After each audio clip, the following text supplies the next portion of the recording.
महादेव के शरीर से देवी का प्राकट्य और देवी के भ्रू मध्य भाग से शक्ति का प्रादुर्भाव। वायु देवता कहते हैं, तदंतर महादेव जी महामेघ की गर्जना के समान मधुर गंभीर मंगलदायिनी एवं मनोहर वाणी में बोले, ब्राह्मण, तुमने इस समय प्रजाजनों की वृद्धि के लिए ही तपस्या की है। तुम्हारी इस तपस्या से मैं संतुष्ट हूँ और तुम्हें अभिष्ट वर देता हूँ। इस प्रकार परम उदार तथा स्वभावतः मधुर वचन कहकर देवेश्वर हर ने अपने शरीर के वाम भाग से देवी रुद्राणी को प्रकट किया।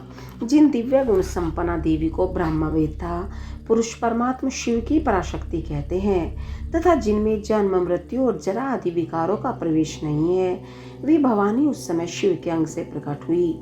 जिनका परम भाव देवताओं को भी ज्ञात नहीं है, वे समस्त देवताओं की भी अधीश्वरी देवी अपने स्वामी के अंग से प्रकट हुई। उन सर्वलोक महेश्वरी परमेश्वरी को देखकर विराट पुरुष ब्रह्मा ने प्रणाम किया और उन सर्वज्ञा सर्वव्यापिनी सूक्ष्मा सद्भाव से रहित और अपनी प्रभा से इस संपूर्ण जगत को प्रकाशित करने वाली पराशक्ति महादेवी से इस प्रकार प्रार्थना की। ब्रह्मा जी बोले, सर्व जगन में देवी महादेव जी ने सबसे पहले मुझे उत्पन्न किया और प्रजा की सृष्टि के कार्य में लगाया। इनकी आज्ञा से मैं समस्त जगत की सृष्टि करता हूँ, किंतु देवी मेरे मानसिक संकल्प से रचे गए देवता आदि समस्त प्राणी बारंबार सृष्टि करने पर भी बढ़ नहीं रहे हैं। अतः अब मैं मैथुनी सृष्टि करके ही अपनी सारी प्रजा को बढ़ाना चाहता हूँ। आपके पहले नारी कुल का प्रादुर्भाव नहीं हुआ था, इसलिए नारी कुल की सृष्टि करने के लिए मुझ में शक्ति नहीं है। संपूर्ण शक्तियों का आविर्भाव आपसे ही होता है। अतः सर्वत्र सबको सब प्रकार की शक्ति देने वाली आप वरदायिनी माया देवेश्वरी से ही प्रार्थना करता हूँ। संसार भय को दूर करने वाली सर्वव्यापिनी देवी, इस चराचर जगत की वृद्धि के लिए आप अपने एक अंश से मेरे पुत्र दक्ष की पुत्री हो जाइए।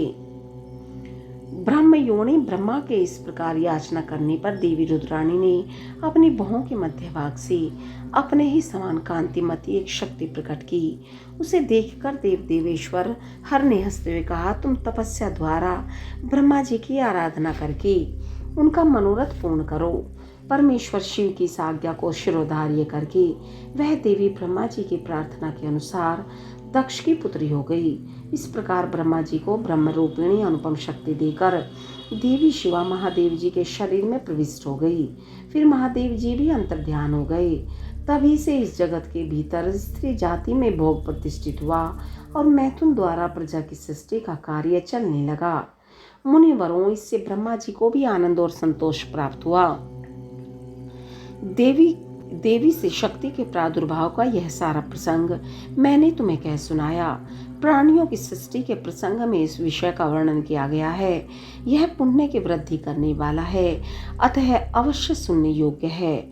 जो प्रतिदिन देवी से शक्ति के प्रादुर्भाव की इस कथा का कीर्तन करता है, उसे सब प्रकार का पुण्य प्राप्त होता है तथा वह शुभ लक्षण पुत्र पाता है।